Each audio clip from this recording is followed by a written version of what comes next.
Most empires are built on ambition. Conquerors hunger for more territory, more power, more reach.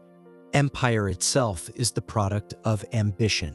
But what if the founder of an empire was driven not by ambition, but by fear?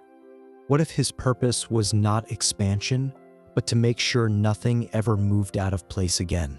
That was the Ming Dynasty, one of the most contradictory empires in Chinese history. It possessed the largest naval fleet the world had ever seen, yet chose to close off the ocean.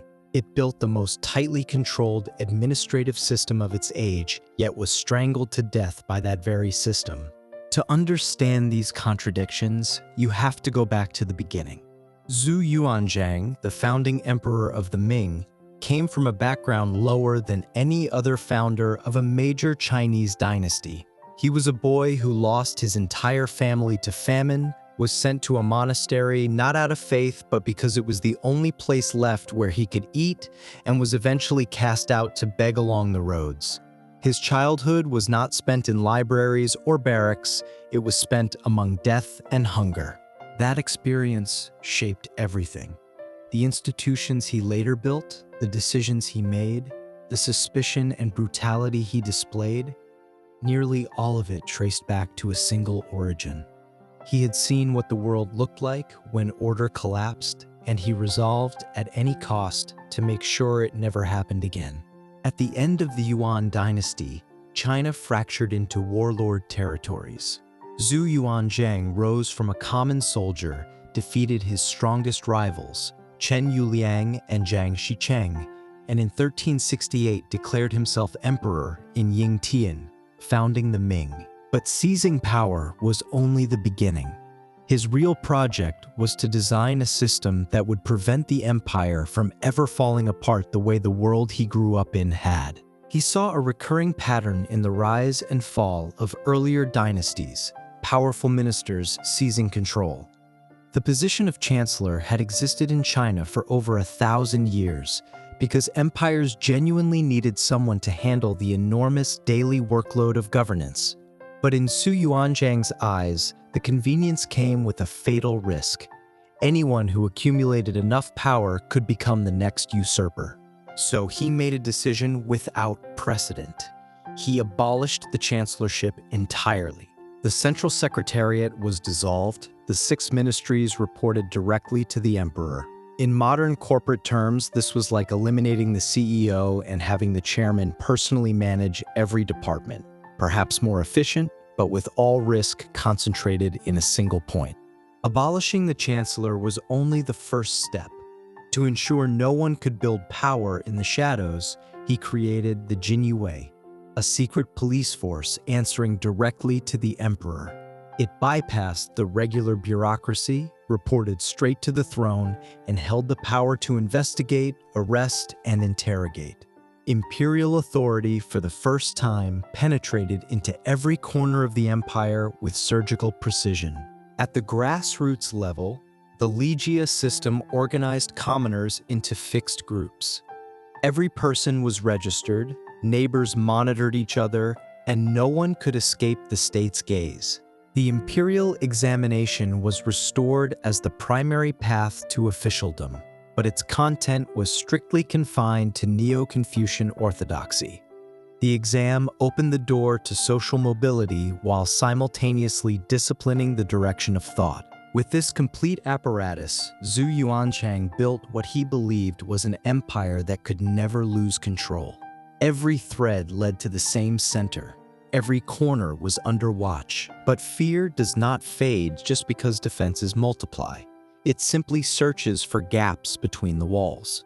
In his later years, Zhu Yuanzhang's suspicion deepened. The founding generals, men who had fought beside him, began disappearing in waves. The Hu Weiyong case implicated tens of thousands. The Lan Yu case purged the military's top ranks. By the end, almost no one who had helped build the dynasty was left standing. A man who survived chaos had created a system where no one could threaten the throne, but where almost no one could safely stand beside it either. Yet the system faced a threat it had never anticipated almost immediately after its creator's death: from within the imperial family itself. Zhu Yuanzhang had enfeoffed his sons as regional princes, each commanding troops along the frontiers.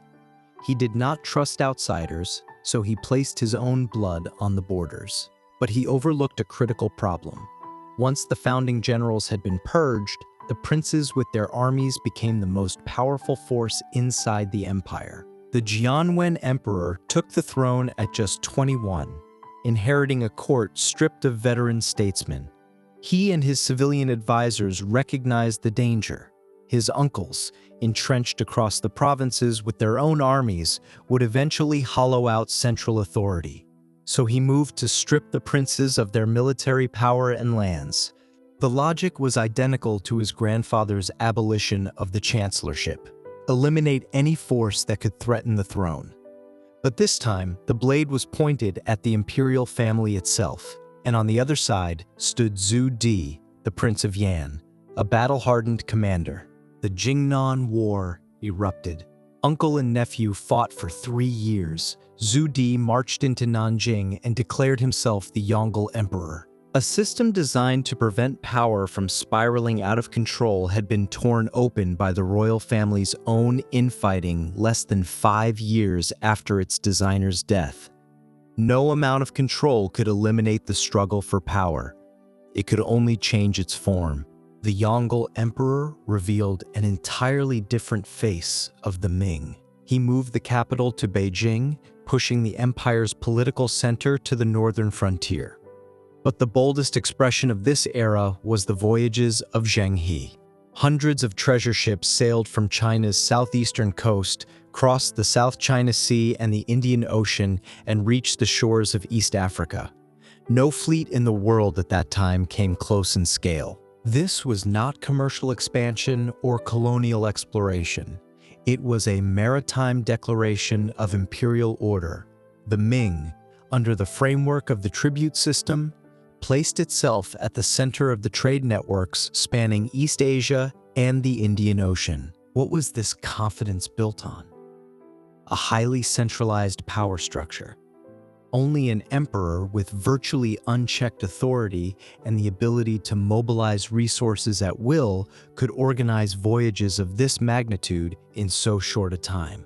This was the Ming system at its best. When the center was strong and clear-headed, it could marshal the full force of the empire toward any single objective. But the voyages were never the empire's consensus.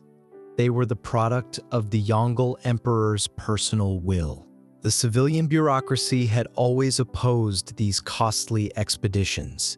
In their view, resources belonged on the northern border and in agricultural recovery, not on distant oceans. While Yongle lived, his authority silenced the opposition. After his death, the critics prevailed swiftly. The voyages were halted, the treasure ships left to rot, and the navigational records were even destroyed. The largest ocean-going fleet in the world simply vanished. Not defeated by storms, but by a policy debate at court. When every grand ambition depends on one man's will, the moment that man is gone, the ambition loses its reason to exist. The fate of the empire hung on a single person. The fragility of this structure revealed itself over time. When the emperor was diligent, the administration ran smoothly. When the emperor was disengaged or overwhelmed, others filled the vacuum. The eunuch class expanded in precisely these gaps. Originally personal attendants, they gradually inserted themselves into political decisions and became the real brokers of power. The Eastern Depot and Western Depot were established, and the empire's power structure quietly shifted from sole imperial rule to a shared governance between emperor and eunuchs. Meanwhile, the empire turned inward. Maritime trade bans tightened, restricting both official and private commerce. But economic demand does not disappear because of a decree. Silver continued flooding into China through smuggling and limited port openings, becoming the lifeblood of the tax system. The empire tried to seal itself off while growing ever more financially dependent on the outside world. An empire afraid of chaos sought stability through closure. But closure did not eliminate risk. It only made the empire more brittle when risk arrived. The harder the Ming worked to maintain order, the more rigid its institutions became. It held together for over 200 years, but the system's resilience was spent in the process. In the 17th century, crises converged from every direction. Severe climate fluctuations brought years of drought across the north. The treasury was empty. Soldiers on the front lines went months without pay. Peasant uprisings spread from pockets to the entire country. The Chongzhen emperor took the throne at 16. He was no fool. He was diligent, frugal, and desperate to turn things around. But what he inherited was a system of extreme centralization with no shock absorbers. He cut government staff to save money, only to push unemployed postal workers into rebel armies. He rotated commanders to improve results, only to throw frontline leadership into disarray. Every attempted repair, meeting the rigidity of the system, became a new crack. In a structure where everything depends on the center, every mistake the center makes is amplified by the system rather than absorbed. And those the empire had cast aside were already on their way. Li Ziteng was one of those dismissed postal workers. A man with no livelihood and nowhere to turn, he raised a rebellion in the northwest. Starving peasants flocked to join him, and his forces snowballed. His army was not organized, it was propelled forward by hunger and despair. When his troops reached the walls of Beijing, the defending soldiers had not been paid in months. The gates opened with almost no resistance. In 1644, Li Zicheng entered Beijing. The Chongzhen emperor climbed Coal Hill and hanged himself from an old locust tree. An empire built to prevent chaos could not, in the end, escape it. And the man who brought it down was one the system itself had created. The significance of the Ming is not simply a story of Han Chinese restoration. It was a deep structural response, a response to the Mongol conquest, a response to an age of disorder. Before the Ming, each major dynasty had sought its own answer. The Tang trusted openness, believing a diverse and inclusive system could balance itself. The Song trusted institutions, believing civilian governance and commercial prosperity could replace military expansion. The Yuan trusted military force, believing conquest itself was the foundation of rule. The Ming's answer was control. But the question history left behind is this: can control truly eliminate chaos, or does it only delay its arrival? What the Ming left behind was not just walls and texts, but a political legacy, a highly centralized state structure. That structure would be inherited by the next regime to come from the north and strengthened further still. History does not simply repeat, but every collapse is a response to the last attempt at rebuilding.